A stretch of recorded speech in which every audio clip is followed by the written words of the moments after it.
আসসালামু আলাইকুম, আমি মহসিন সুজা। অনেকদিন পর আপনাদের সাথে ভিডিওর মাধ্যমে দেখা হচ্ছে। আশা করি সবাই ভালো আছেন। তো আজকে যেহেতু শুক্রবার একটু ফ্রি আছি, তো আজকে মন চাইলো যে সিম্পল একটা সফট ফুড দিব আমি আমার পাখিকে। তো সেই সফট ফুডটা কী দিব আজকে সেটাই আপনাদের সাথে শেয়ার করবো। একেবারে সিম্পল রেসিপি। নতুন যারা আছেন এরা চাইলে ইজিভাবে আপনারা ইউজ করতে পারবেন। আসুন তাহলে আমাদের সফট ফুডের দিকে চলে যাওয়া যায়। তো আজকে আমি একেবারে খুবই সিম্পল একটা রেসিপি দিব। এটা হচ্ছে ভুট্টা এবং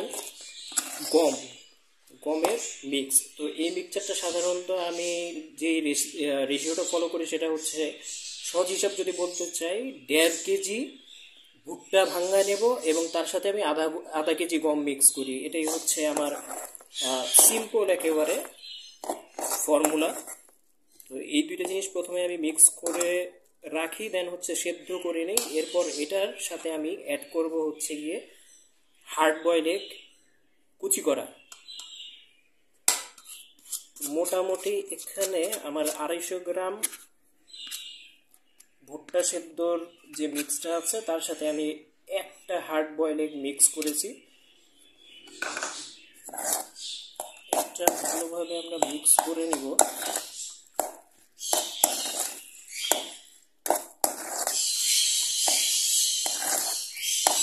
পাশাপাশি হচ্ছে আমি এটাতে ক্যালসিয়াম সোর্স অ্যাড করে দিব।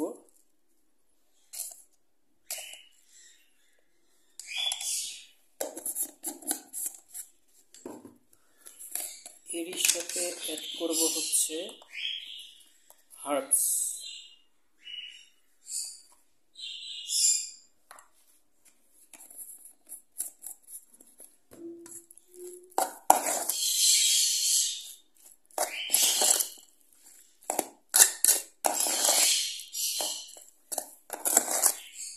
পেছনে হয়তো ব্যাকগ্রাউন্ডে পাখিদের হঠাৎ হঠাৎ চেল্লানোর শব্দ পাবেন। এটার অ্যাকচুয়ালি কারণ হচ্ছে আমি যখনই সফট ফুড মিক্স করি ওরা কিভাবে যেন শব্দটা চিনে ফেলতে পারে যে এখন তাদের খাবার রেডি হচ্ছে।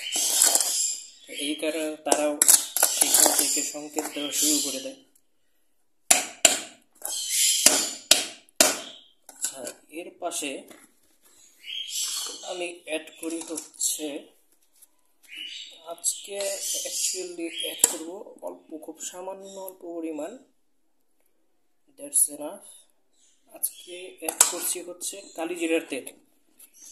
ইউজুয়ালি এই অয়েলটা আমি ইউজ করি অল্টারনেট হিসেবে। কখনো কখনো আমি ভার্জিন কোকোনাট অয়েল, কখনো অলিভ অয়েল, এভাবে চেঞ্জ করে করে অল্টারনেট করে ইউজ করি।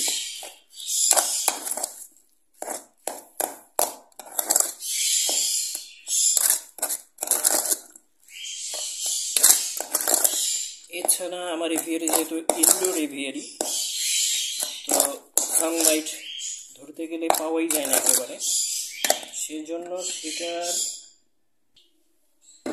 জন্য ক্যালসিয়ামগুলো যেন পাখি খুব সহজে অ্যাবজর্ব করে ফেলতে পারে, সেটার জন্য প্রয়োজন পড়ে ভিটামিন D3। তো আমি সফট ফুডের মধ্যে সপ্তাহে একদিন ভিটামিন D3ও ইউজ করে দিই। পার ফ্রাইডে আমার এই সফট ফুডের সাথে ভিটামিন D3টা যায়। এটা শুধুমাত্র ইনডোরের জন্যই আমি ইউজ করতেছি। যারা আউটডোরে অথবা যাদের পাখির ঘরে পাখি যে জায়গাটায় রেখেছেন সেই জায়গায় যদি সানলাইট আসে তাহলে D3 আলাদাভাবে সাপ্লিমেন্ট অ্যাড করার কোনো ধরনের কোনো প্রয়োজনীয়তা নাই। তো আমার সফট ফুডটা প্রিপেয়ার হয়ে গেল। আশা করি সবাই ভালো থাকবেন। That's all for today. Thank you.